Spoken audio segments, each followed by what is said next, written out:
दोस्तों नमस्कार। राजस्थान अध्ययन की कड़ी में आज हम राजस्थान के एकीकरण के बारे में पढ़ेंगे।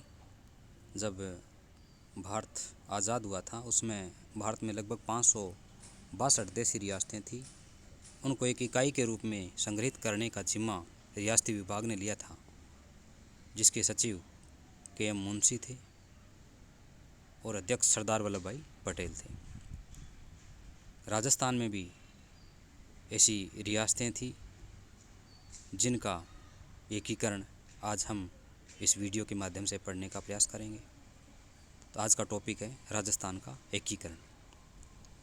क्योंकि भारत 15 अगस्त 1947 को आज़ाद हो गया था और 26 जनवरी 1950 को गणतंत्र भी हो गया था, लेकिन काफ़ी समस्याएं आ रही थी। उन्हीं के समाधान के लिए एक यूनिटी के रूप में न केवल राजस्थान का बल्कि संपूर्ण भारत का एकीकरण की प्रक्रिया चल रही थी।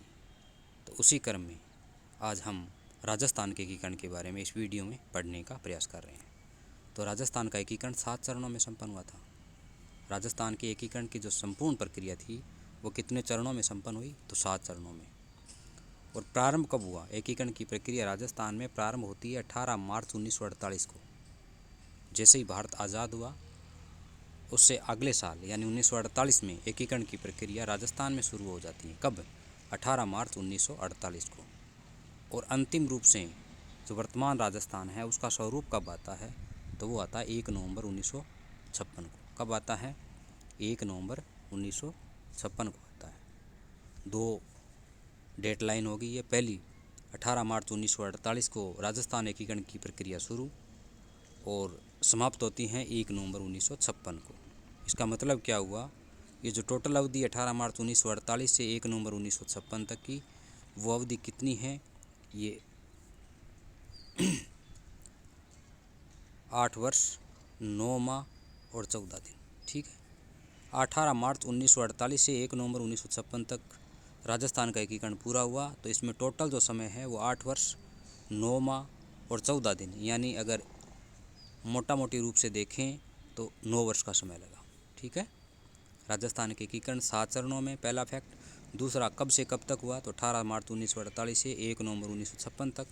तीसरा ये है, इसमें कितना समय लगा? 8 वर्ष 7 माह और 14 दिन। अगर लगभग कहें तो 9 वर्ष का समय लगा। तो कुल कितनी इकाइयाँ थी? राजस्थान एकीकरण हुआ उसमें कुल कितनी यूनिट्स थी? ठीक है, सारी रियासतें नहीं थी, कुछ अलग इकाइयाँ भी थी। तो टोटल इकाइयों की बात अगर करते हैं तो वो है संख्या 23। कितनी इकाइयाँ थी? 23 थी जिनकी संख्या। ठीक। अब आता है उन 23 इकाइयों का अलग अलग डिवाइडेशन करते हैं। तो पहली इकाई आती है रियासत। कितनी रियासतें थी राजस्थान में? राजस्थान में 19 रियासतें थी। जिस प्रकार भारत में 562 रियासतें थी, उसी प्रकार राजस्थान में 19 बड़ी रियासतें थी। रियासतों का मतलब क्या होता है? जिन्हें तोपों की सलामी दी जाती थी, अतः इन्हें सैल्यूट स्टेट कहते हैं, यानी सैल्यूट किया जाता था जिनके शासकों को, तो वो सैल्यूट स्टेट कहलाते थे। दूसरी इनकी संख्या आती है, जो इकाइयाँ हैं, पहली इकाइयाँ रियासतें होगी, दूसरी इकाइयाँ आती हैं ठिकाने। ठिकाने का मतलब क्या होता है? जिन्हें तोपों की सलामी नहीं दी जाती थी। वे इकाई जिन्हें तोपों की सलामी नहीं दी जाती थी वो ठिकाने कहलाते थे। यानी कि दूसरा नाम अगर कहें तो नॉन सैल्यूट स्टेट कहेंगे, या चिपशिप कहेंगे, या खुद मुख्तियार कहेंगे। ये ठिकाने थे। चिपशिप, खुद मुख्तियार, ये क्या ठिकाने होते हैं। ठीक है। तीसरी इकाई है इसमें केंद्र शासित प्रदेश या एजीजी का मुख्यालय, जिसे चीफ कमिश्नरी क्षेत्र कहते हैं। एजीजी का मुख्यालय वो कहाँ था? राजस्थान में अजमेर मेरवाड़ा में। राजस्थान में एकीकरण की प्रक्रिया में जो कुल 23 इकाइयाँ थी, जिसमें 19 रियासतें, 3 ठिकाने और एक एजीजी का मुख्यालय था। एजीजी का मुख्यालय क्या होता है? एजीजी का मुख्यालय का मतलब क्या हुआ? Agent to governor general.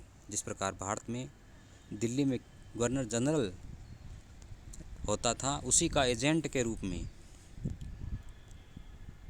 AGG का मुख्यालय रखा जाता था। तो राजस्थान वर्तमान में कहाँ था? अजमेर मेरवाड़ा में था।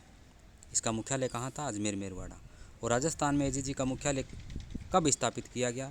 तो उसकी आती है 1832 में। तो राजस्थान में एजीजी का मुख्यालय अजमेर मेरवाड़ा में कब स्थापित किया गया? तो वो 1832 में। कुल 23 इकाइयाँ, 19 ठिकाने, 3 केंद्र शासित प्रदेश 3 आगे इसके ठिकाने, कुल 19 रियासतें, 3 ठिकाने और 1 केंद्र शासित प्रदेश था, जो कि अजमेर मेरवाड़ा में 1832 से स्थापित था। लेकिन गर्मी अधिक होने के कारण अंग्रेज़ों ने इसका मुख्यालय स्थानांतरित कर दिया, गर्मी के लिए अलग बना दिया। वो बनाया इन्होंने माउंट आबू, क्योंकि माउंट आबू में अधिक गर्मी नहीं थी, इसलिए अंग्रेज़ों ने उसे उच्च स्थान यानी माउंट आबू को 1845 में भी एजीजी का मुख्यालय बना दिया। 2 एजीजी के मुख्यालय बने। पहला हो गया 1832 में अजमेर मेरवाड़ा में, और 1845 में एजीजी का मुख्यालय माउंट आबू भी बना। ठीक है, 2 हो गए।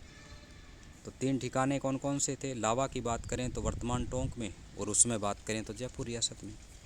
नीमराना ठिकाना है वो अलवर वर्तमान जो ज़िला है उसमें। कुशलगढ़ ठिकाना बांसवाड़ा ज़िले में। ठीक है, ये जो 3 ठिकाने थे कुल 23 इकाइयों में, 19 रियासतें, 3 ठिकाने और 1 केंद्र शासित प्रदेश। तो रियासतों के बारे में अभी पढ़ेंगे। 3 ठिकाने कौन कौन से थे, जिसमें पहला लावा, दूसरा नीमराना, तीसरा कुशलगढ़। लावा की बात करें तो ये ठिकाना था वर्तमान टोंक ज़िले में, और उस समय जयपुर रियासत का एक अंग था। फिर नीमराना ठिकाने की बात करें तो ये अलवर ज़िले में है। कुशलगढ़ की बात करें तो बांसवाड़ा। कुशलगढ़ कर्क रेखा के बिल्कुल ठीक बीच से निकलती है, यानी कुशलगढ़ के बीच से निकलती है कर्क रेखा। इसका मतलब क्या हुआ, जो कर्क रेखा है राजस्थान के बांसवाड़ा से होकर निकलती है, राजस्थान के दक्षिण से होकर निकलती है, भारत के लगभग 8 राज्यों को क्रॉस करती हुई कर्क रेखा गुजरती हैं। तो उसमें राजस्थान भी एक शामिल है, और राजस्थान के बांसवाड़ा ज़िले से होकर गुजरती है। अब अपने बात करते हैं जो 19 रियासतें उसके बारे में, 3 ठिकानों के बारे में अभी अपने पढ़ा है। अब आ रही है बारी रियासतों की। टोटल राजस्थान की रियासतें कितनी थी? राजस्थान की रियासतें थी 19। क्षेत्रफल की दृष्टि से राजस्थान की सबसे बड़ी रियासत थी मारवाड़, यानी जिसको वर्तमान में जोधपुर कहते हैं। सबसे छोटी क्षेत्रफल की दृष्टि से बात करें तो शाहपुरा भीलवाड़ा की। शाहपुरा जयपुर में भी है, लेकिन वो रियासत नहीं थी, रियासत आती थी भीलवाड़ा वाली शाहपुरा। तो सबसे बड़ी रियासत कौन सी है? मारवाड़ जोधपुर की। सबसे छोटी शाहपुरा की। ये किस दृष्टि से है? क्षेत्रफल की दृष्टि से। अब दूसरा आता है जनसंख्या की दृष्टि से सबसे बड़ी रियासत कौन सी है? तो सबसे बड़ी जनसंख्या थी जयपुर की। 2 नंबर पे जनसंख्या किसकी थी? वो 2 नंबर शाहपुरा की सबसे कम थी, सॉरी। तो 2 दृष्टि होगी। प्रथम दृष्टि क्षेत्रफल की दृष्टि से, जिसमें सबसे बड़ी रियासत मारवाड़ और सबसे छोटी शाहपुरा। जनसंख्या की दृष्टि से बात करें तो सबसे बड़ी रियासत थी जयपुर और सबसे छोटी रियासत थी शाहपुरा, यानी शाहपुरा की जनसंख्या और क्षेत्रफल दोनों ही सबसे कम था। प्राचीनतम रियासत की बात करें, यानी जो राजस्थान की कुल 19 रियासतें हैं, इसमें सबसे प्राचीन रियासत कौन सी है? तो वो मेवाड़ रियासत आती है। ये क्वेश्चन कई बार आता है। राजस्थान के जो राजवंश है उसके बारे में भी यहाँ चर्चा कर लेते हैं, क्योंकि राजस्थान की प्राचीनतम अगर रियासत की बात करें तो वो मेवाड़ रियासत है, और जिसकी स्थापना बप्पा रावल, जिसका दूसरा नाम काल भोज भी था, 734 ईस्वी में की थी। ये जानकारी अनेक साक्ष्यों से मिलती है। तो राजस्थान की सबसे प्राचीनतम रियासत कौन सी है? वो है मेवाड़ रियासत। ठीक है, और उसके संस्थापक माने जाते हैं बप्पा रावल। स्थापना की है 734 ईस्वी में। अब आता है सबसे नवीनतम रियासत कौन सी है राजस्थान की? सबसे प्राचीन तो बता दी, कहाँ की? मेवाड़ की। तो सबसे नवीनतम रियासत कौन सी है जो 19वीं है? वो झालावाड़ रियासत, जिसकी स्थापना 1838 में झाला मदन सिंह के द्वारा, लेकिन अंग्रेज़ों के सहयोग से की गई। यानी अंग्रेज़ों द्वारा स्थापित राजस्थान की रियासत है वो झालावाड़ है। सबसे अंतिम भी है, 1838 में स्थापित हुई थी। 2 फैक्ट हो गए। सबसे प्राचीन होगी मेवाड़ की, 734 में बप्पा रावल के द्वारा। दूसरी अंतिम यानी 19वीं अगर कहें तो वो झाला मदन सिंह उस समय शासक थे, अंग्रेज़ों के सहयोग से स्थापित की गई 1838 में। ठीक है, अब आती हैं झालावाड़ी एकमात्र ऐसी रियासत थी जिसे स्वयं अंग्रेज़ों द्वारा स्थापित किया गया था। ठीक है, राजस्थान की एकमात्र मुस्लिम रियासत की बात करें तो वो टोंक थी। अलग अलग शासक थे, जिसमें मुस्लिम रियासत की बात करें तो वो टोंक रियासत है। ये भी अच्छा फैक्ट है। राजस्थान का लखनऊ अगर कहें तो टोंक को ही कहेंगे, क्योंकि नवाबों की नगरी टोंक है। राजस्थान में नवाबों की नगरी टोंक है, लेकिन लखनऊ भी नवाबों की नगरी है, इसलिए राजस्थान का लखनऊ कहते हैं तो टोंक को कहते हैं। जिसकी स्थापना, यानी जो ये टोंक रियासत है, ये 18वीं रियासत थी। टोटल 19 रियासतें हैं, 19वीं झालावाड़ थी। तो 18वीं रियासत की बात करें तो वो झालावाड़ की पहले बनी टोंक रियासत है, जो 1817 में आमिर खां पिंडारी ने बनाई थी। तो टोंक रियासत मुस्लिम रियासत 1817 में आमिर खां पिंडारी के द्वारा बसाई गई थी। ये तो मुस्लिम रियासत थी। अब आती है जाट शासित रियासतें भी थी राजस्थान में, धौलपुर और भरतपुर। धौलपुर और भरतपुर रियासतें कैसी थी? जाट शासित रियासतें थी। भरतपुर में भी जाट थे और धौलपुर में भी जाट थे। ये तो आ गया मुख्य फैक्ट। अब आता है राजस्थान का एकीकरण। 7 जो चरण हुए हैं, उन चरणों का नाम क्या है? पहले चरण कब हुआ, अंतिम चरण कब हुआ, उसके बाद में पहले चरण में कौन कौन सी रियासतें थी, राजधानी कौन सी थी, राज प्रमुख कौन थे, महाराज प्रमुख कौन थे, इसके अलावा उसका उद्घाटन कहाँ हुआ। ये फैक्ट लगभग राजस्थान से संबंधित हर एग्जाम में आते हैं, तो याद करना है। पहली इनके नाम, जो 7 चरण हैं उनका नाम याद होना चाहिए। तो राजस्थान एकीकरण का जो प्रथम चरण था उसका नाम क्या है? मत्स्य संघ। पहली बात, इनका नाम याद होना चाहिए। राजस्थान एकीकरण का प्रथम जो चरण है उसका नाम क्या है? मत्स्य संघ। ठीक है, पहले राजस्थान का एकीकरण का नाम क्या है? मत्स्य संघ। दूसरे का नाम पूर्व राजस्थान, या राजस्थान संघ भी कई जगह लिखा आता है। पहले नाम याद कर लो। पहले मत्स्य राजस्थान, दूसरा पूर्व राजस्थान, तीसरा नाम क्या है? तीसरा चरण कौन सा था राजस्थान एकीकरण का? वो संयुक्त राजस्थान है। पहला मत्स्य राजस्थान, दूसरा पूर्व राजस्थान, तीसरा संयुक्त राजस्थान। 3 दिया लगातार हो गए। अब आता है चौथा चरण कौन सा है? चौथा चरण कहलाता है वृहद राजस्थान, क्योंकि राजस्थान की 4 बड़ी रियासतें इसमें विलय हुई थी, इसलिए वृहद चौथा हो गया था। उसी के उपलक्ष्य में राजस्थान दिवस मनाया जाता है। तो 4 नाम एक बार रिपीट करते हैं। पहला मत्स्य संघ, दूसरा पूर्व राजस्थान, तीसरा संयुक्त राजस्थान, चौथा वृहद राजस्थान। ठीक है, अब आता है पाँचवां क्या हो गया? 5वें का नाम हो गया संयुक्त वृहद राजस्थान। 5वें चरण का नाम क्या है? संयुक्त वृहद राजस्थान। मतलब तीसरे और चौथे का एक साथ नाम हो गया इसमें। 5वां चरण क्या है? संयुक्त वृहद राजस्थान। और छठा जो चरण है उसका नाम है राजस्थान संघ। कंफ्यूज होते हैं कुछ लोग। दूसरे चरण जो पूर्व राजस्थान था उसका नाम भी कहीं जगह राजस्थान संघ लिखा आता है, तो कंफ्यूज नहीं होना है। राजस्थान संघ यहाँ स्पष्ट रूप से होता है। और 7वां जो चरण है उसमें राजस्थान वर्तमान स्वरूप में आ जाता है। 7वें चरण में राजस्थान का वर्तमान स्वरूप है।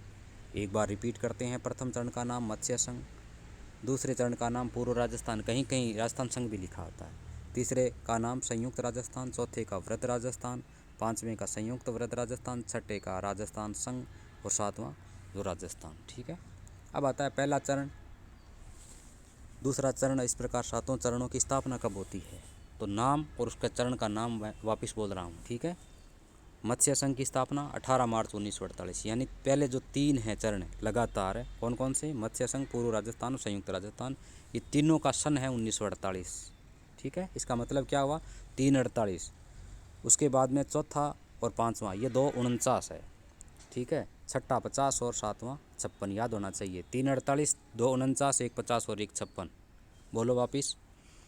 तो चरण है राजस्थान एकीकरण के, पहली बात डायरेक्ट सन पूछ लिया जाता है तो 348। पहले जो 3 है 348 में है, 2 उसके बाद में 49 है, 1 50 है और लास्ट वाला 56 है। 348, 249, 1 50 और 1 56। ठीक है, अब इनकी बात करते हैं पूरी तारीख। तो मत्स्य संघ 18 मार्च 1948, रट लो एक बारी। 18 मार्च 1948 मत्स्य संघ। पूर्व राजस्थान 25 मार्च 1948। संयुक्त राजस्थान 18 अप्रैल 1948। ठीक है, 48 में मार्च में 2 घटनाएं हो गई। 18 मार्च 1948, 25 मार्च 1948, 18 अप्रैल 1948। फिर चौथा 30 मार्च 1949। सभी जानते हैं राजस्थान दिवस मनाया जाता है 30 मार्च को, तो चौथा चरण ऑटोमेटिक हो गया 30 मार्च 1949। और 5वां चरण पहले जो चौथा है उसकी तारीख आधी हो गई, यानी 30 की आधी 15 हो गई, तो 15 मई 1949 हो गए। और छठा चरण जब भारत गणतंत्र हुआ, यानी 26 जनवरी 1950, सभी को पता है 26 जनवरी 1950 को भारत का संविधान लागू हुआ, तो वो अपना चरण हो गया छठा। सातवां चरण क्या है, अंतिम, यानी 1 नवंबर 1956 को। तारीख याद होगी, देखो 3/48, 2/49, 1/50, 1/56। पहली बात बार बार रिपीट करेंगे तो ऑटोमेटिक याद हो जाएगा। मत्स्य संघ, मैं वापस नाम और तारीख बोल रहा हूँ।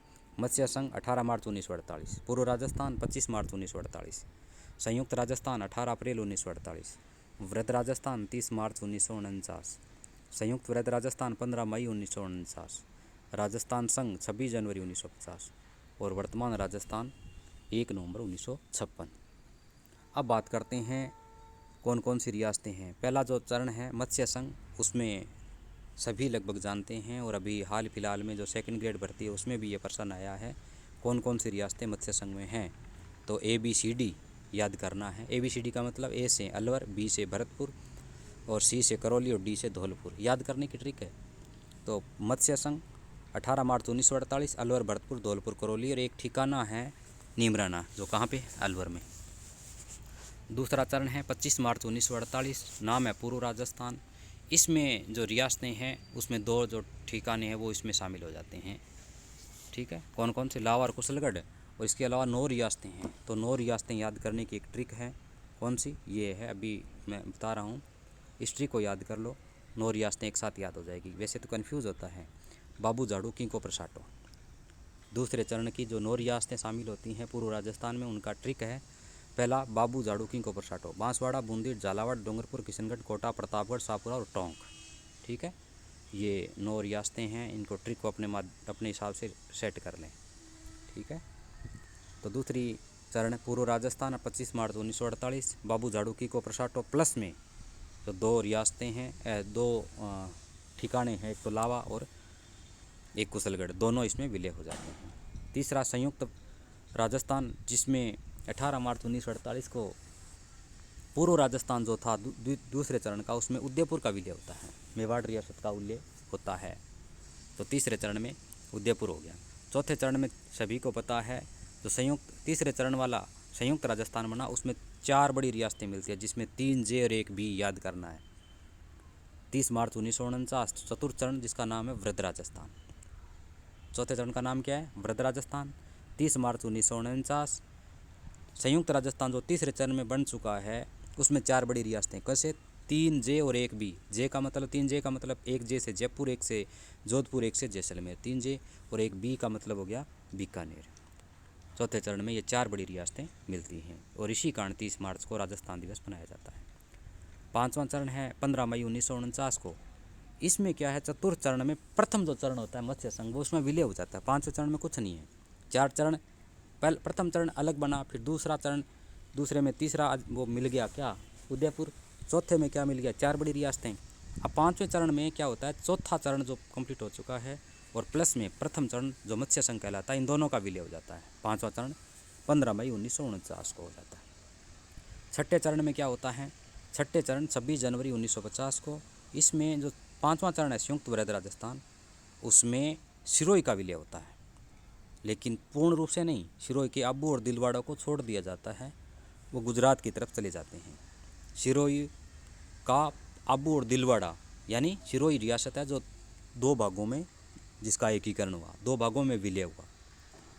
7वां और अंतिम चरण है राजस्थान, वर्तमान राजस्थान, जो 1 नवंबर 1956 को राजस्थान का स्वरूप आया। इसमें क्या, छठा जो चरण था उसमें आबू और दिलवाड़ा जो सिरोही के बचे हुए क्षेत्र थे वो भी शामिल कर लिए गए। इसके अलावा अजमेर मेरवाड़ा को शामिल करके अजमेर को नया जिला बनाया था। ठीक है, ये 7 चरण हैं, 7 रियासतें हैं। तो एक बार हमने पढ़ ली हैं। बात करते हैं वापस। मत्स्य संघ 18 मार्च 1948, 4 रियासतें, अलवर, भरतपुर, धौलपुर, करौली और नीमराना ठिकाना। दूसरा चरण 25 मार्च 1948, पूर्व राजस्थान, रियासतें बाबू झाड़ू किंको प्रसाटो, बांसवाड़ा, बूंदी, झालावाड़, डूंगरपुर, किशनगढ़, कोटा, प्रतापगढ़ और शाहपुरा व टोंक और लावा और कुशलगढ़ ठिकाना। उसके बाद में संयुक्त राजस्थान जो 18 अप्रैल 1948 को, जिसमें पूर्व राजस्थान और उदयपुर का विलय हुआ। चौथा चरण वृद्ध राजस्थान, जिसमें 30 मार्च 1949 को। संयुक्त राजस्थान में 3 J और 1 B, जयपुर, जोधपुर, जैसलमेर और बीकानेर का विलय। 5वां चरण संयुक्त वृद्ध राजस्थान में 15 मई 1949 को वृद्ध राजस्थान में मत्स्य संघ का विलय हो गया। छठा चरण राजस्थान संघ जो 26 जनवरी 1950 को, जिसमें आबू और दिलवाड़ा को छोड़ करके सिलोई का विलय हो जाता है संयुक्त वृहद राजस्थान में। सातवां और अंतिम चरण आता है 1 नवंबर 1956 को, जिसमें राजस्थान संघ जो छठे चरण तक कंप्लीट हो चुका था उसमें अजमेर मेरवाड़ा भी शामिल हो जाता है, और आबू और दिलवाड़ा जो सिरोही का छठे चरण में विलय होना शेष रह गया था उसका भी विलय हो जाता है। ये तो राजस्थान एकीकरण के सन, नाम और उनकी रियासतें हैं। आगे पढ़ेंगे दूसरी चीज़ें। 7वें चरण में ही मध्य प्रदेश से सुनेल टप्पा लिया गया। सुनेल टप्पा का जो क्षेत्र है वो मध्य प्रदेश में था, उसका राजस्थान विलय किया गया। कब? 7वें चरण में। इसके अलावा राजस्थान का एक कोटा जिले का भाग था सिरोंज, वो मध्य प्रदेश को सौंप दिया गया। 2 उलटफेर हुए, एक तो सुनेल टप्पा और सिरोंज। सुनेल टप्पा लिया गया, वो पहले अभी मिलाया गया कहाँ पे? झालावाड़ में। वो सिरोंज दिया गया, सिरोंज पहले था कोटा में, वो दिया गया मध्य प्रदेश को। ठीक है, अब आगे चलते हैं। राजस्थान एकीकरण के जो 7 चरण हैं उनका नाम, कब बना, उनकी कौन सी रियासतें हैं उनके बारे में अपने पढ़ा है। अभी अपने पढ़ रहे हैं उनके राज प्रमुख, उपराज प्रमुख, अगर महाराज प्रमुख बना या उनका प्रधानमंत्री कोई था।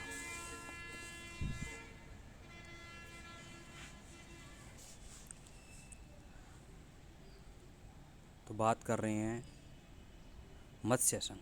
ठीक है, मत्स्य संघ की बात करें, पहला है मत्स्य संघ। मत्स्य संघ के राज प्रमुख बने धौलपुर के महाराजा उदयपान सिंह। याद करना है, मत्स्य संघ के राज प्रमुख बने धौलपुर के महाराजा उदयपान सिंह। उपराज प्रमुख बने करौली के शासक गणेश पाल वासुदेव। महाराज प्रमुख नाम का कोई पद नहीं था, और उनके जो प्रधानमंत्री है वो बने शोभाराम कुमावत। ठीक है, एक बाद में ट्रिक बताएंगे, लेकिन पहले पढ़ना ज़रूरी है।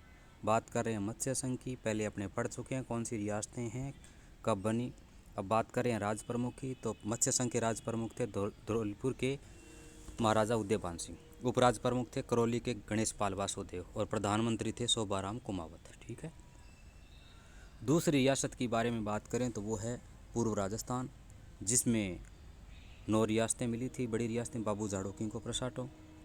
उसमें राज प्रमुख बने कोटा के महाराजा भीम सिंह द्वितीय, उपराज प्रमुख बने बूंदी के शासक बहादुर सिंह, महाराज प्रमुख जैसा अभी भी पद नहीं था, और प्रधानमंत्री बने गोकुल लाल आसावा जो शाहपुरा से संबंधित थे।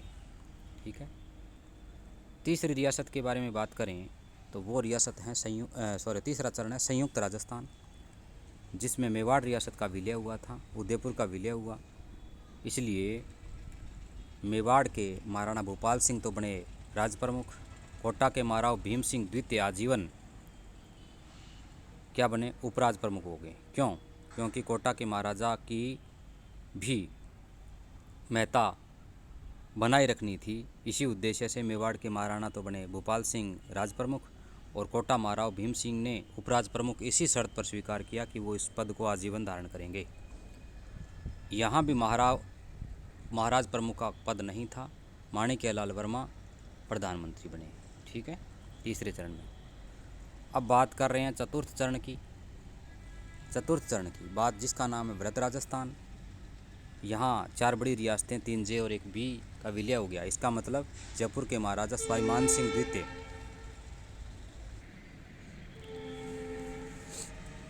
चौथा चरण था, जिसका नाम है वृहद राजस्थान। वृहद राजस्थान में 4 बड़ी रियासतें, 3 जे और 1 बी, जयपुर, जोधपुर, जैसलमेर और बीकानेर का विलय हुआ 30 मार्च 1949 को। इसी दिन राजस्थान दिवस मनाया जाता है। और जयपुर एक ज़्यादा जनसंख्या वाली और प्रभावशाली रियासत थी, इसलिए जयपुर के महाराजा स्वाभिमान सिंह आजीवन राज प्रमुख बनाए गए। उपराज प्रमुख आजीवन हो चुके थे तीसरे चरण में कोटा महाराजा भीम सिंह द्वितीय, लेकिन मेवाड़ के महाराणा भूपाल सिंह जो तीसरे चरण में राज प्रमुख थे, उनके विशेष महत्व को देखते हुए यहाँ एकमात्र उप महाराज प्रमुख का पोस्ट क्रिएट की वो थी चतुर्थ चरण में मेवाड़ के महाराणा भूपाल सिंह। याद करना है, राजस्थान एकीकरण की संपूर्ण प्रक्रिया में चतुर्थ चरण में ही मेवाड़ के महाराणा भूपाल सिंह को महाराज प्रमुख बनाया गया, और एकमात्र वही थे, न तो उनसे पहले बने और न ही बाद में बने। और चतुर्थ चरण के प्रधानमंत्री थे हीरालाल शास्त्री। ये 4 प्रधानमंत्री बने। उसके बाद में 5वां संयुक्त वृहद राजस्थान, 6ठा राजस्थान संघ यहाँ लगातार रहे, और 6ठे चरण जो 26 जनवरी 1950 है, प्रधानमंत्री पद को समाप्त करके मुख्यमंत्री नाम दे दिया। 6ठे चरण का प्रधानमंत्री जो पद है उस पद को हटा करके उसकी जगह मुख्यमंत्री नाम दे दिया। 26 जनवरी 1950 को प्रधानमंत्री पद को समाप्त करके मुख्यमंत्री बना दिया। प्रथम मुख्यमंत्री कौन बने? हीरालाल शास्त्री। जो प्रधानमंत्री थे उस समय उस पद को कन्वर्ट कर दिया, लेकिन व्यक्ति वही रहे, इसलिए राजस्थान के प्रथम मुख्यमंत्री बात करें तो वो थे हीरालाल शास्त्री। यद्यपि वो मनोनीत थे, नॉमिनेटेड थे, लेकिन राजस्थान की प्रथम व्यक्ति की बात करें, प्रथम मुख्यमंत्री की बात करें तो हीरालाल शास्त्री हैं। निर्वाचन बाद में होते हैं। 1952 में राज्य में प्रथम आम चुनाव हुए। उस समय कुल 160 एमएलए थे राजस्थान की बात करें तो, लेकिन अजमेर मेवाड़ा के 30 अलग से एमएलए होते थे, और जिनको धारा सभा कहा जाता था। जो विधानसभा थी अजमेर मेवाड़ा की, वो धारा सभा कहलाती थी। ये भी क्वेश्चन आता है, धारा सभा का संबंध किससे हैं? ये अपने पहले पढ़ चुके हैं किसान आंदोलन में, अजमेर मेवाड़ा के बारे में, धारा सभा के बारे में, इसके प्रधानमंत्री के बारे में। ठीक है, बिजोलिया किसान आंदोलन में लगभग पढ़ा था आपने। अब आता है 3 मार्च 1952 को प्रथम विधानसभा का गठन हुआ। ये भी प्रश्न आता है, पॉलिटी का, राजस्थान पॉलिटी का। प्रथम जो विधानसभा थी राजस्थान की, उसका गठन कब हुआ? राजस्थान की प्रथम विधानसभा का 3 मार्च 1952 को राजस्थान की प्रथम विधानसभा का गठन हुआ। इसका मतलब इलेक्शन के बाद। तो प्रथम मुख्यमंत्री कौन बने? यानी निर्वाचित मुख्यमंत्री। यद्यपि हीरालाल शास्त्री प्रथम मुख्यमंत्री थे, वो मनोनीत थे, लेकिन जो 3 मार्च 1952 को प्रथम विधानसभा राजस्थान की बनी, उसमें प्रथम मुख्यमंत्री यानी निर्वाचित बने टीकाराम पालीवाल, कांग्रेस से। ये भी क्वेश्चन आता है, टीकाराम पालीवाल को शपथ किसने दिलाई? तो तत्कालिक राज प्रमुख थे स्वाई मान सिंह। यानी राज प्रमुख का पद है वो अपने 7वें चरण में समाप्त होता है, 6ठे चरण में ही 26 जनवरी 1950 को, और राज प्रमुख राज्यपाल में परिवर्तित हो जाता है। तो टीकाराम पालीवाल है, उसको शपथ दिलाने वाले व्यक्ति कौन है? उस समय राज प्रमुख है स्वाई मान सिंह। ठीक है, राज्यपाल पद 1956 में क्रिएट होता है। राजस्थान के एकीकरण की प्रक्रिया संपन्न होते समय मोहनलाल सुखाड़िया राजस्थान के मुख्यमंत्री थे, अतः इसे आधुनिक राजस्थान का निर्माता कहते हैं। आधुनिक राजस्थान का निर्माता किसे कहते हैं? पहला प्रश्न। तो पहली बात आता है मोहनलाल सुखाड़िया को। क्यों कहते हैं? क्योंकि राजस्थान के एकीकरण की प्रक्रिया संपन्न हो रही थी, इसीलिए इसको क्या कहते हैं? आधुनिक राजस्थान का निर्माता। 2 फैक्ट हो गए। जयनारायण व्यास एकमात्र मुख्यमंत्री थे जो मनोनीत भी हुए, निर्वाचित भी। इसका मतलब राजस्थान में जब प्रथम मुख्यमंत्री बने वो क्या थे? मनोनीत थे। हीरालाल शास्त्री जयपुर के प्रधानमंत्री थे, प्रधानमंत्री से क्या कन्वर्ट हो गए? मुख्यमंत्री बन गए। लेकिन वो निर्वाचित नहीं थे। इसके अलावा राजस्थान में 2 अन्य व्यक्ति मुख्यमंत्री के रूप में मनोनीत हुए। तो क्वेश्चन आता है, राजस्थान में कितने मुख्यमंत्री मनोनीत हुए? तो 3 मुख्यमंत्री। कौन कौन से हैं? हीरालाल शास्त्री, जयनारायण व्यास और श्री राजगोपालाचारी। ये 3 व्यक्ति हैं जो लगातार निर्वाचित न होकर के मनोनीत मुख्यमंत्री बनते हैं।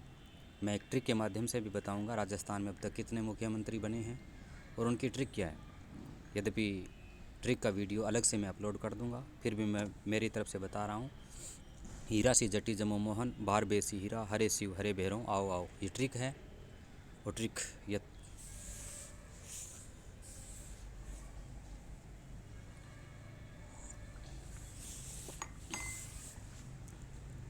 यथा समय संप्रेषित कर देंगे। तो हीरा सी, हीरा, हीरालाल शास्त्री। जट्टी, जट्टी का मतलब क्या? जयनारायण व्यास और टी श्री टी राजगोपालाचारी, ये हो गए 3 मनोनीत मुख्यमंत्री। तो श्री राजगोपालाचारी है जिसकी बात करें तो ये भारतीय थे, ICS थे, मतलब भारतीय सर्विस में वर्तमान में IAS होता है, उसमें ICS की पोस्ट होती थी। जिन्हें भारत का प्रथम भारत रत्न पुरस्कार मिला, यानी प्रथम भारत रत्न पुरस्कार विजेता 3 व्यक्ति थे, उसमें राजस्थान के तीसरे मुख्यमंत्री भी शामिल हैं। तो राजस्थान के तीसरे मुख्यमंत्री कौन थे? श्री राजगोपालाचारी, जो दक्षिणी भारतीय थे, ICS थे, और राजस्थान के मुख्यमंत्री भी मनोनीत हुए। और 1954 में जब भारत का प्रथम भारत रत्न पुरस्कार दिया गया 3 व्यक्तियों को, तो उसमें भी ये शामिल थे। तो 3 व्यक्ति कौन कौन से हैं? एक तो राधाकृष्णन जो उपराष्ट्रपति थे, इसके अलावा सीवी रमन जो रमन इफेक्ट के लिए इनको मिला था, एक वैज्ञानिक थे। तो 3 व्यक्ति हो गए, राधाकृष्णन, सीवी रमन और श्री राजगोपालाचारी। 1954 का भारत रत्न जो भारत का प्रथम पुरस्कार था वो प्राप्त हुआ। इसका मतलब भारत रत्न पुरस्कारों की शुरुआत 1954 से ही होती है। अब बात करते हैं मत्स्य संघ, जो अभी अपने पढ़ा था, अलवर, भरतपुर, धौलपुर, करौली। 18 मार्च 1948 को अलवर जिसकी राजधानी थी उसका उद्घाटन कहाँ हुआ? तो मत्स्य संघ का उद्घाटन हुआ लोहगढ़ दुर्ग। कहाँ पे है? भरतपुर में। और उद्घाटनकर्ता कौन थे? NV गोडगिल, नरहरि विष्णु प्रसाद गोडगिल। पूरा नाम पूछ सकते हैं NV गोडगिल का, नरहरि विष्णु प्रसाद गोडगिल, जो केंद्रीय कैबिनेट, उस समय जवाहरलाल नेहरू प्रधानमंत्री थे, उसके कैबिनेट में मंत्री थे ये नरहरि विष्णु प्रसाद गोडगिल। उनको भेजा गया, ठीक है, उद्घाटन के लिए। दूसरा चरण पूर्व राजस्थान कहते हैं, जिसका उद्घाटन कोटा दुर्ग में हुआ। वहाँ भी दूसरी बार वही नरहरि विष्णु प्रसाद गोडगिल आए, लेकिन संयुक्त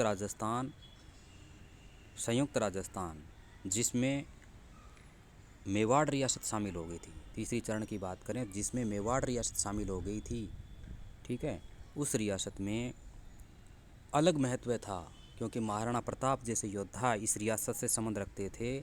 उसके महत्व को बनाए रखते हुए प्रधानमंत्री जवाहरलाल नेहरू स्वयं उद्घाटन के लिए आए थे, ठीक है। यद्यपि आप थोड़ा सा करेक्शन कर सकते हैं कि इसका उद्घाटन कोटा दुर्ग में हुआ या उदयपुर में, ये थोड़ा संशयात्मक प्रश्न है, तो इस पे ज़्यादा न जा कर के अपनी सर्च करें, अपनी स्टडी करें कि संयुक्त राजस्थान का उद्घाटन कोटा दुर्ग में हुआ या उदयपुर में। मैं सिर्फ आप पे छोड़ता हूँ ये।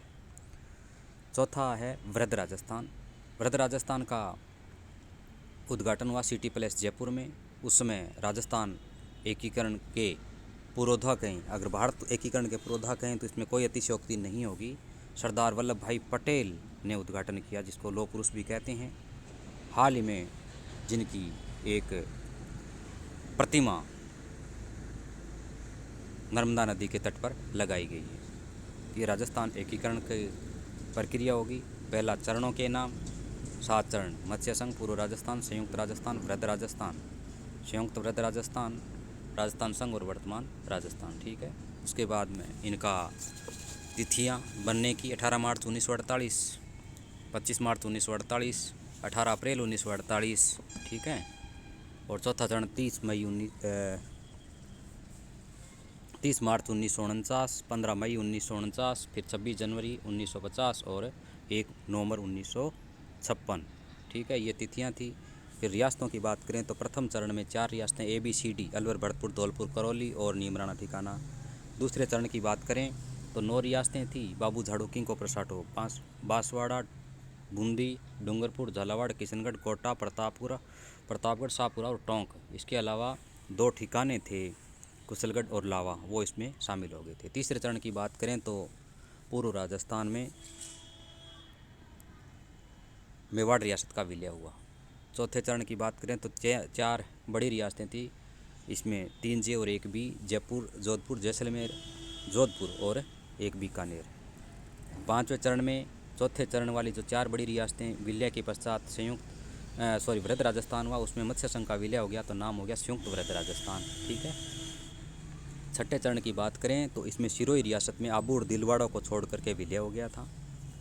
सातवें और अंतिम चरण में क्या हुआ, जो सिरोही का बचा हुआ भाग ताबू और दिलवाड़ा वो शामिल हो गया, अजमेर मेरवाड़ा भी शामिल हो गया। इसके अलावा सिरोंज और सुनेल टप्पा क्षेत्र का आदान प्रदान हुआ। याद करना है, सिरोंज छोटा है, सुनेल टप्पा शब्द बड़ा है, तो बड़ा है वो लिया जाता है, तो सुनेल टप्पा राजस्थान ने लिया कहाँ से? झालावाड़ से, और सिरोंज क्षेत्र मध्य प्रदेश को दे दिया। उसके बाद में हमने पढ़ा इनके राज प्रमुख कौन थे। अलवर की जो अलवर, भरतपुर, धौलपुर, करौली वाला मत्स्य संघ है, उसके राज प्रमुख थे धौलपुर के महाराजा उदयबान सिंह, उपराज प्रमुख थे करौली के शासक गणेश पाल वासुदेव और प्रधानमंत्री थे शोभाराम कुमावत। पूर्व राजस्थान दूसरा चरण की बात करें तो राज प्रमुख थे कोटा महाराजा भीम सिंह द्वितीय, उपराज प्रमुख थे बूंदी के शासक बहादुर सिंह और प्रधानमंत्री थे गोकुलाल आसावा जो शाहपुरा से संबंध रखते थे। तीसरा चरण जिसको संयुक्त राजस्थान कहते हैं, में राज प्रमुख थे मेवाड़ के महाराणा भूपाल सिंह, उपराज प्रमुख थे कोटा महाराव भीम सिंह द्वितीय जो आजीवन इसी शर्त पे बने थे, और प्रधानमंत्री थे माणिक्यलाल वर्मा। चौथा चरण जो वृद्ध राजस्थान है, जिसके राज प्रमुख थे जयपुर महाराजा स्वाई मान सिंह या मान सिंह द्वितीय, उपराज प्रमुख कोटा महाराव भीम सिंह द्वितीय आजीवन हो चुके थे, और महाराज प्रमुख पद क्रिएट किया गया मेवाड़ महाराणा भूपाल सिंह के लिए, और हीरालाल शास्त्री प्रधानमंत्री थे। इसका मतलब ये राज प्रमुख, महाराज प्रमुख और उपराज प्रमुख ये पद हमेशा के लिए क्रिएट होते गए और आगे उसका नाम चेंज होता गया। फिर छठे चरण में प्रधानमंत्री पद को समाप्त करके मुख्यमंत्री बना दिया गया, और हीरालाल शास्त्री राजस्थान के प्रथम मुख्यमंत्री बने।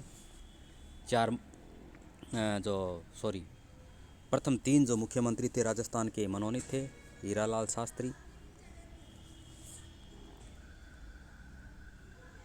जयनारायण व्यास और टी राजगोपालाचारी। श्री राजगोपालाचारी की बात करें तो वे प्रथम ICS थे जो मुख्यमंत्री भी बने। भारत के प्रथम जो भारत रत्न पुरस्कार 1954 में प्रारंभ किए गए थे 3 व्यक्तियों में से राधाकृष्णन और CV रमन के साथ इनको भी मिला था। ठीक है, अभी मैंने एक ट्रिक और जो बतानी चाहिए थी, भारत के एकीकरण के समय राजस्थान का एकीकरण जब हो रहा था, उसी एकीकरण में राजस्थान के जो प्रधानमंत्री थे विभिन्न चरणों के, मध्य पूर्व राजस्थान, संयुक्त और वृद्ध राजस्थान के, इनकी एक ट्रिक है। यद्यपि ये मेरी पर्सनल ट्रिक है, लेकिन याद करने के लिए मैंने बताया है। इसकी एक ट्रिक है सग्गो मतलब स्वयं का, मैं ही हूँ, सग्गो मैं ही हूँ, याद रह जाएगी। ये ट्रिक है प्रधानमंत्रियों की कर्म से। प्रधानमंत्री का नाम जरूर याद है, लेकिन ये याद नहीं रहता भी किस चरण का कौन सा प्रधानमंत्री है। तो ट्रिक है सग्गो मैं ही हूँ। स से याद कर लो शोभाराम कुमावत, ग से गोकुललाल आसावा, ठीक है, मैं से माणिक्यलाल वर्मा, और है से हीरालाल शास्त्री, याद रह जाएगा। हूँ मतलब मुझे चाहिए ना, सग्गो मैं ही हूँ, क्योंकि मेरा सगा मैं ही हूँ, इसका मतलब दूसरा व्यक्ति दूसरा ही होता है। तो शोभाराम कुमावत, गोकुललाल आसावा, माणिक्यलाल वर्मा और हीरालाल शास्त्री, ठीक है, ये व्यक्ति आगे। फिर हमने पढ़ा राजस्थान के जो 1952 के प्रथम आम चुनाव हुए थे, 3 मार्च 1952 को जो प्रथम विधानसभा गठित हुई, इसमें टीकाराम पालीवाल राजस्थान के प्रथम निर्वाचित मुख्यमंत्री बने। उसी समय 30 अजमेर मेरवाड़ा की अलग सीटें थी, जिसकी धारासभा विधानसभा कहलाती थी। राजस्थान का जब एकीकरण प्रक्रिया संपन्न हुई, यानी 1 नवंबर 1956 को, उसमें राजस्थान के मुख्यमंत्री मोहनलाल सुखाड़िया थे। इसीलिए मोहनलाल सुखाड़िया को राजस्थान में आधुनिक राजस्थान का निर्माता कहते हैं। राजस्थान के प्रथम 3 मुख्यमंत्री मनोनीत थे, जिसमें जयनारायण व्यास, हीरालाल शास्त्री पहले, जयनारायण व्यास दूसरे और श्री राजगोपालाचारी तीसरे थे। ये भी हमने पढ़ा। फिर उद्घाटन की बात करें तो मत्स्य संघ का उद्घाटन लोहागढ़ दुर्ग में NV गोडगिल के द्वारा, जो केंद्रीय मंत्री थे। पूर्व राजस्थान का कोटा दुर्ग में NV गोडगिल के द्वारा। और तीसरा जो संयुक्त राजस्थान है, इसमें थोड़ा सा कन्फ्यूज़न है, इसलिए मैं ज़्यादा आप पे ही विश्वास करता हूँ भी आप इसमें थोड़ा सा स्टडी करके देखना है भी संयुक्त राजस्थान का उद्घाटन कोटा दुर्ग में हुआ या उदयपुर में। जवाहरलाल नेहरू आए थे प्रधानमंत्री स्वयं। चौथा चरण वृद्ध राजस्थान, जिसमें सिटी पैलेस जयपुर में उद्घाटन हुआ था सरदार वल्लभ भाई पटेल के द्वारा। अब जो कुछ मुख्य तथ्य हैं उनके बारे में फास्टली रीडिंग कर लेते हैं। राज्यों के पुनर्गठन हेतु 5 जुलाई 1947 को रियासती सचिवालय का गठन हुआ, ये याद रखना है। यानी 5 जुलाई 1947 को रियासती सचिवालय का गठन क्यों किया गया? एकीकरण के लिए। कब हुआ? 5 जुलाई 1947 को, ठीक है, रियासती सचिवालय, जिसके अध्यक्ष थे सरदार वल्लभ भाई पटेल और सचिव थे VP मेनन। ये बहुत इंपॉर्टेंट फैक्ट है। राजस्थान के एकीकरण की प्रक्रिया न होकर के संपूर्ण भारत की जो 562 रियासतों की बात कर रहे हैं, उस संपूर्ण प्रक्रिया के लिए 5 जुलाई 1947 को रियासती सचिवालय बना, जिसके अध्यक्ष सरदार वल्लभ भाई पटेल और सचिव थे VP मेनन। इससे पहले भी 25-26 जून 1946 को राजपूत राजाओं का संघ था, एक राजपुताना यूनियन, ये बना था। क्या नाम है? राजपुताना यूनियन। कब की बात है? 25-26 जून 1946 को। मेवाड़ के महाराणा भूपाल सिंह ने मेवाड़, मालवा, गुजरात के राजपूत राजाओं का सम्मेलन बुलाया, जो असफल रहा। मतलब केवल रियासती सचिवालय की बात नहीं, उससे पहले भी प्रयास किया गया राजस्थान एकीकरण के। कहाँ? जिसमें मेवाड़ के महाराणा भूपाल सिंह थे, उन्होंने मेवाड़, मालवा और गुजरात के राजाओं का एक सम्मेलन बुलाया ताकि वो एकत्रित होकर के राजपुताना यूनियन बना सकें, लेकिन आपसी सहमति नहीं बनी। 25-26 जून 1946 को हुआ था, लेकिन असफल हो गया। 5 जुलाई 1947 को रियासती सचिवालय बना, जिसके अध्यक्ष सरदार वल्लभ भाई पटेल और सचिव वीपी मेनन बने। ठीक है। राजस्थान के एकीकरण में सबसे महत्वपूर्ण योगदान था सरदार वल्लभ भाई पटेल का, वीपी मेनन का। ये सभी को पता है। वीपी मेनन का फुल फॉर्म होता है विष्णु प्रसाद मेनन। मत्स्य संघ का नामकरण के.एम. मुंशी के कहने पर हुआ। के.एम. मुंशी यानी कन्हैयालाल माणिक्यलाल मुंशी, जो संविधान निर्मात्री सभा में राजस्थान का प्रतिनिधित्व कर रहे थे, कांग्रेसी थे। मत्स्य संघ का नामकरण इन्होंने ही सुझाव किया था, के.एम. मुंशी ने। एकीकरण के दौरान पहली बार एक इकाई राजस्थान शब्द का प्रयोग दूसरे चरण में हुआ। यह भी पूछा जा सकता है राजस्थान शब्द कहाँ आया एकीकरण में, तो दूसरे चरण में, क्योंकि पूर्व राजस्थान है। राजस्थान में शामिल होने वाले विलय पत्र पर सर्वप्रथम हस्ताक्षर महाराजा तेज सिंह ने किए, क्योंकि तेज था। अलवर के महाराजा तेज से तेज आगे भागता है, तो अलवर के महाराजा कौन थे? तेज सिंह। उन्होंने सबसे पहले राजस्थान में एकीकरण में साइन किए। किसने किए? तेज सिंह। ये भारत के एकीकरण की बात नहीं कर रहे हैं, राजस्थान के एकीकरण की बात कर रहे हैं। तो अलवर के महाराजा तेज सिंह थे, जिन्होंने राजस्थान में शामिल होने के लिए सबसे पहले साइन किए। फिर जिसको भय नहीं था, अभय सिंह, सिरोही के महाराजा अभय सिंह। तेज सिंह थे, वो तेज हो गए, उन्होंने सबसे पहले साइन किए। कहाँ के थे? अलवर के। अभय सिंह जो सबसे अंत में साइन करते हैं, सिरोही के शासक थे। भारतवर्ष में शामिल होने वाले विलय पत्र पर हस्ताक्षर करने वाले महाराजा शार्दुल सिंह बीकानेर के थे। यानी राजस्थान की प्रथम रियासत जो भारतवर्ष में शामिल होने के लिए हस्ताक्षर कर रही है, वो है बीकानेर रियासत। शासक है शार्दुल सिंह, तो याद करने हैं। राजस्थान एकीकरण में शामिल होने वाली प्रथम रियासत तो है अलवर के तेज सिंह। सबसे अंतिम राजस्थान की बात कर रहे हैं, वो है अभय सिंह सिरोही के। लेकिन भारतवर्ष में शामिल होने वाले प्रथम रियासत हैं, राजस्थान की बात करें तो बीकानेर, और उसमें शासक थे शार्दुल सिंह।